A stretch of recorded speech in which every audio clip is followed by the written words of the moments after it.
mga kababayan, meron tayong nakitang pagong dito. Ito oh. Tay, halika tay. Tay, videohan nyo ako.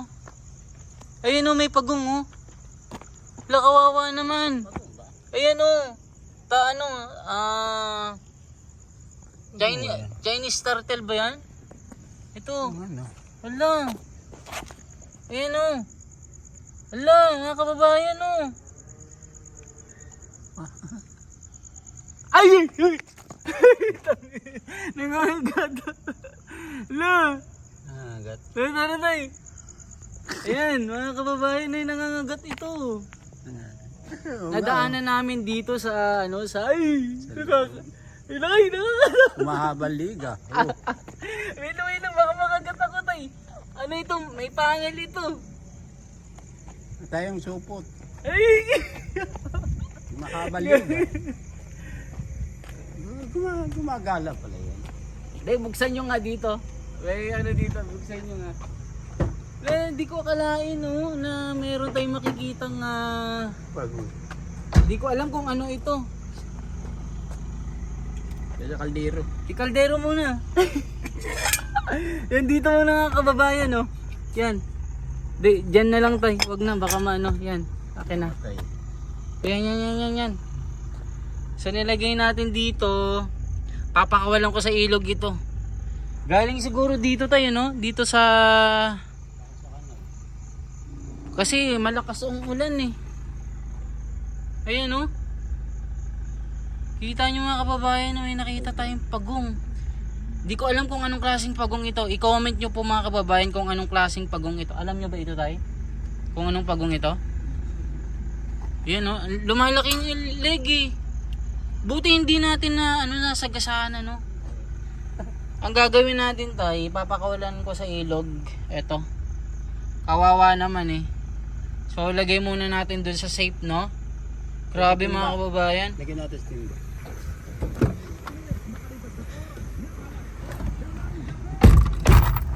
Ayan po mga kababayan, nakita natin na meron tayong napulot na pagong. Hindi ko alam kung ito po yung Parang yakin ko yung nakain. nakikita natin sa salot daw ito eh na kumakain ng mga isda.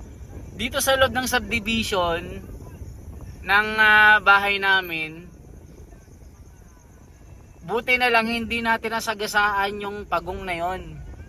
Kaya ang gagawin natin yan, papakawalan natin sa ilog kung saan magiging safe siya doon. Kasi pag iba-iba yan kakainin yan, pero tayo mga kababayan dahil nature lover tayo at mga tayo, hindi tayo nagkaganyan, papakawalan natin sa ilog. So nakakatuwa, first time nating makakita, isi-save natin yung buhay niya. Grabe mga kababayan, nagulat ako kasi pag nakagat ka niyan, ang laki ng mga pangil niya. Mga kababayan oh, ito yung napulot natin dyan sa kalsada. Ayan oh, it's a turtle oh, grabe siya oh.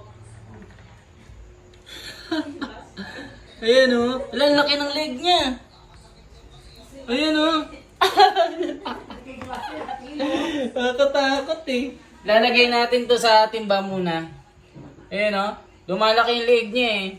Muntik akong makagat nito. Ayan o. Check natin. Lumalaki yung leg niya. Ayan o. Mga kababayan o. Ayan. Ay! Muntik ka na ako. Ayan eh, lagyan natin dito. Ayan. Ayan o. Ayan. Buti hindi siya nasagasaan, no? Ayan mga kababayan, no? Bukas, ilalagay kita sa safe na lugar. Dun sa pinupuntahan ko para dumami ka. Meron akong nakitang ganito doon eh, kaya sana dumami ka. Ayan, no? Nakakatuwa, no? Talagang meant to be tayo kasi kung iba-iba, baka iluto ka na. Baka gawin kang tinola. Tinolang pagong. Ayan, no? Mga kababayan, no? Nakakatuwa, ano. Baby, oy. This is a turtle, baby. Di ko alam kung anong klaseng pagong ito. Kasi ito yung may pangil eh. Muntik akong makagat ng pagong. Ayan, no?